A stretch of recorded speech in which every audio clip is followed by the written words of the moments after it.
Salve, Shalom, Denias Timotius di sini.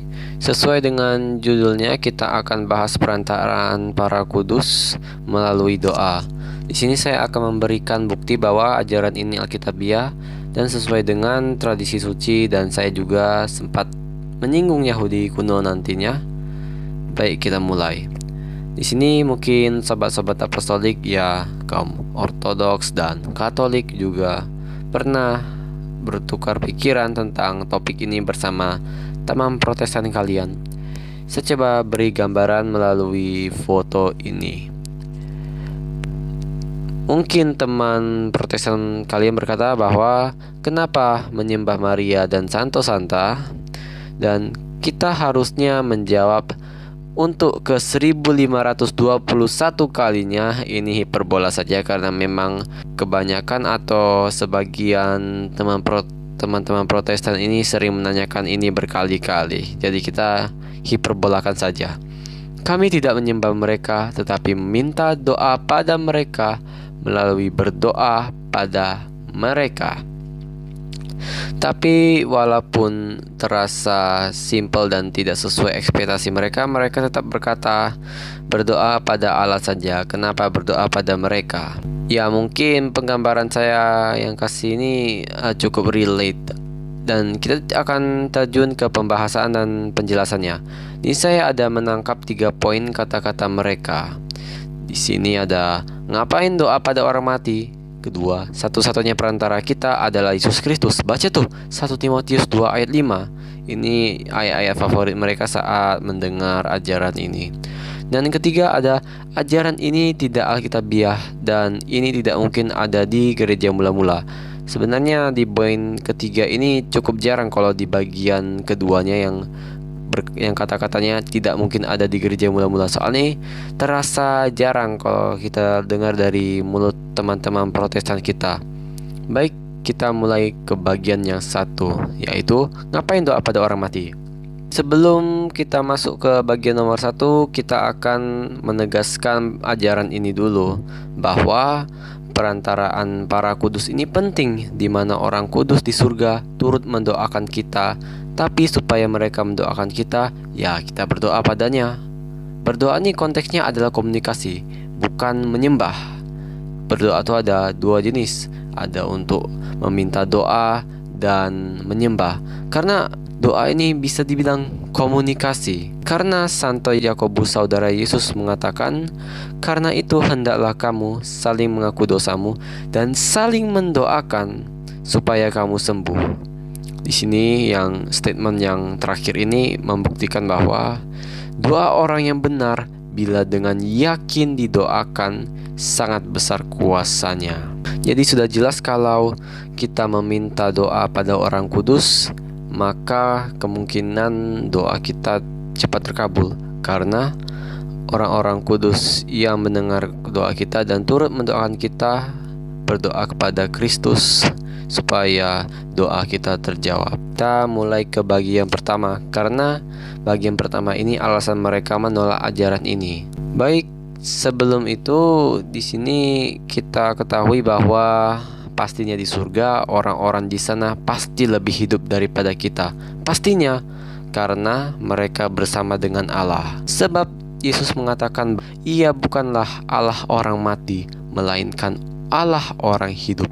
Kamu benar-benar sesat. Di sini konteksnya ada orang yang menyatakan hal yang bertentangan dengan perkataan Yesus, sehingga Yesus mengatakan benar-benar sesat. Di sini ada di Markus 12 ayat 27 referensinya.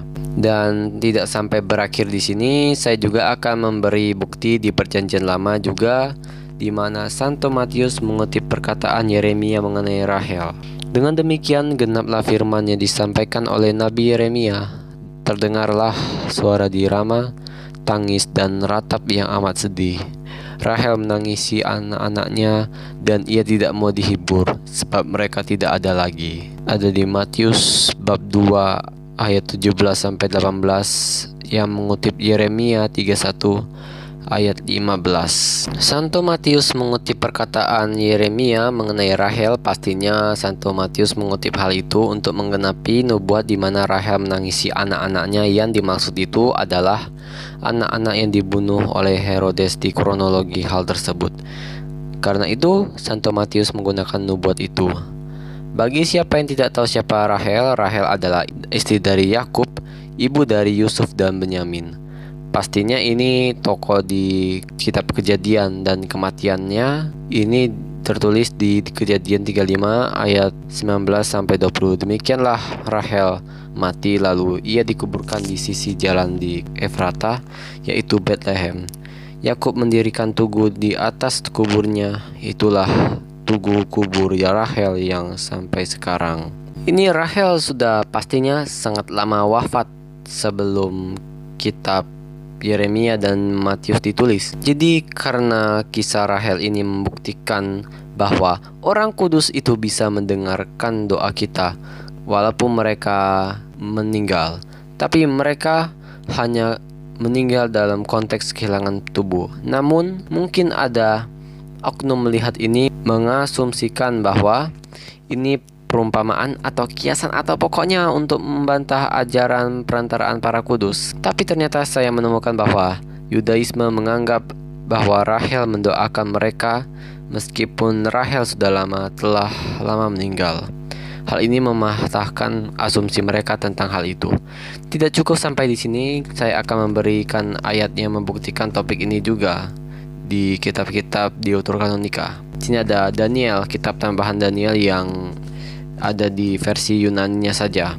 Di sini ada 3 sahabat Daniel yang dibakar karena mereka tidak tunduk pada dewa berhala, dan karena itu mereka dilempar ke perapian. Dan pastinya kita tahu bahwa walaupun mereka di dalam api tidak sanggup membakar mereka karena mereka diselamatkan oleh sosok ilahi. Dan mereka menyanyikan lagu pujian dan mereka menyatakan dalam nyanyiannya bahwa pujilah Tuhan, hai roh dan jiwa orang-orang benar. Nyanyikanlah dan tinggikanlah Dia selama-lamanya. Dan satu lagi dari tulisan kitab Deuterokanonika adalah 2 Makabe. Di sini singkatnya saya menceritakan bahwa ada imam besar Onias yang di zaman itu perang Makabe melawan kerajaan Yunani. Di sini Onias telah bersembahyang untuk seluruh masyarakat Yahudi sambil menadahkan tangannya. Kemudian nampaklah dengan cara yang sama seseorang yang unggul.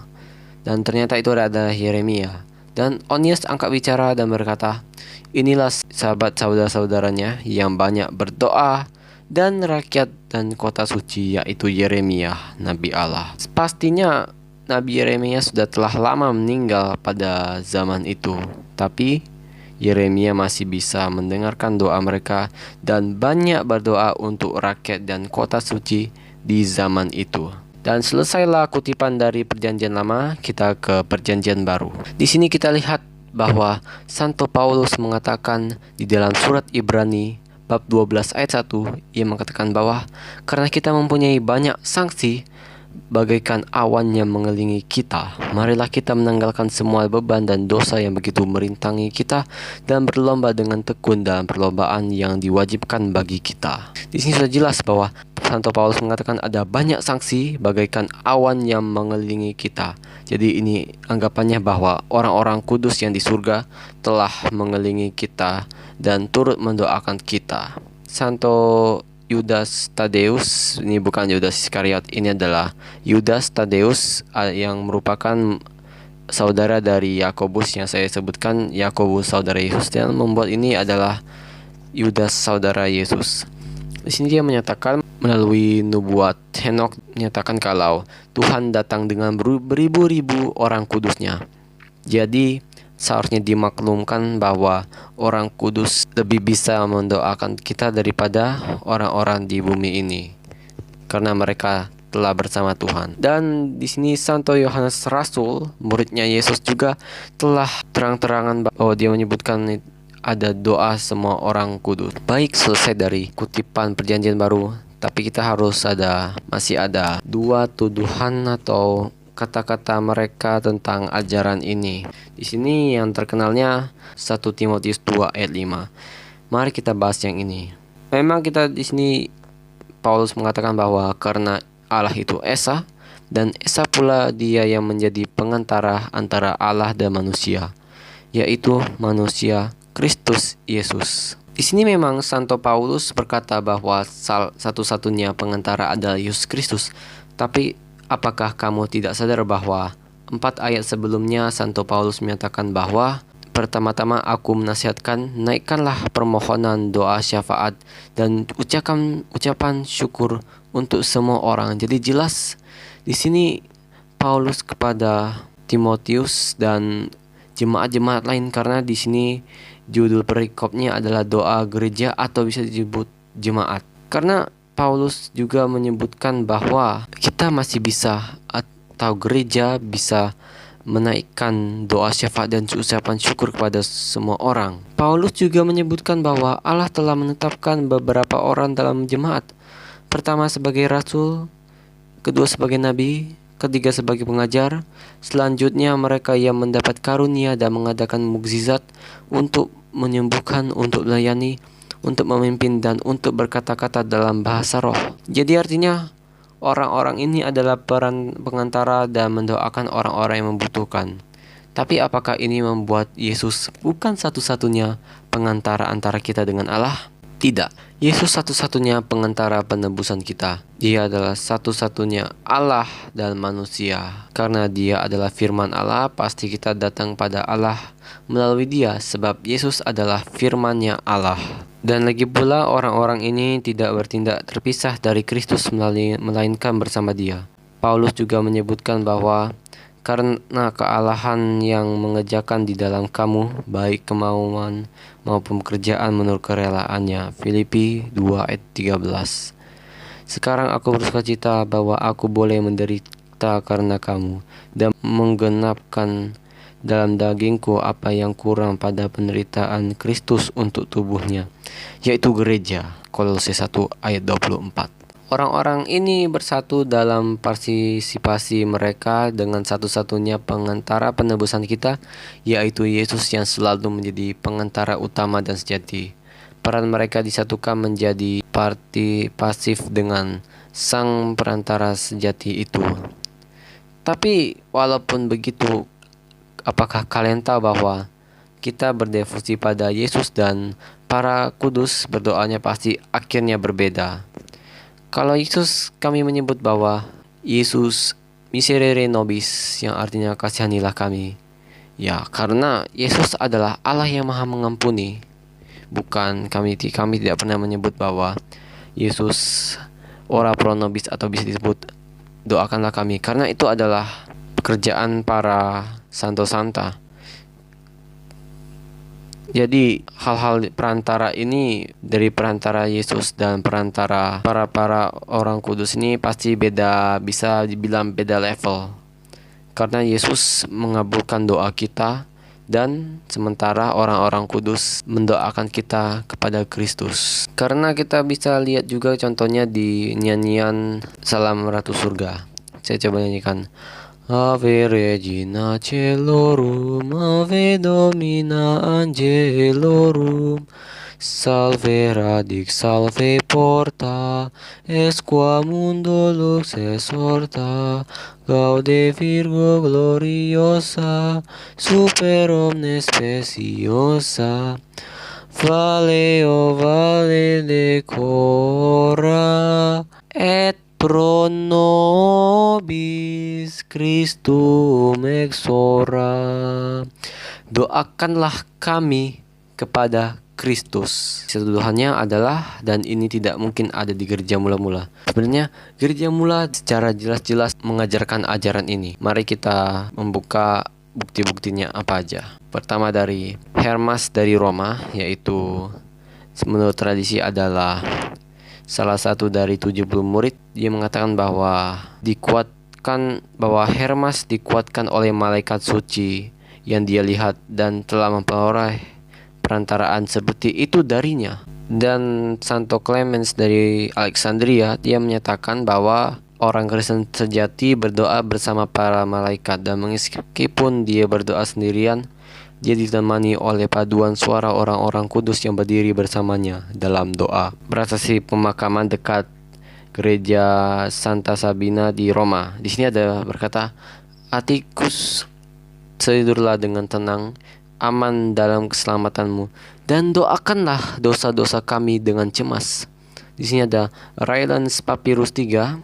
Di sini tertulis bahwa, "Bunda Allah, dengarkanlah permohonanku, jangan abaikan kami dalam kesulitan, tetapi lepaskan kami dari bahaya." Dan papirus ini berasal dari 350 Masehi. Dan terakhir ada, cukup ini adalah lagu Gregorian yang terkenal, Subtum Praesidium. Ini dalam Latinnya. Aslinya ditulis dalam bahasa Yunani Kopt. Saya coba nyanyikan dulu.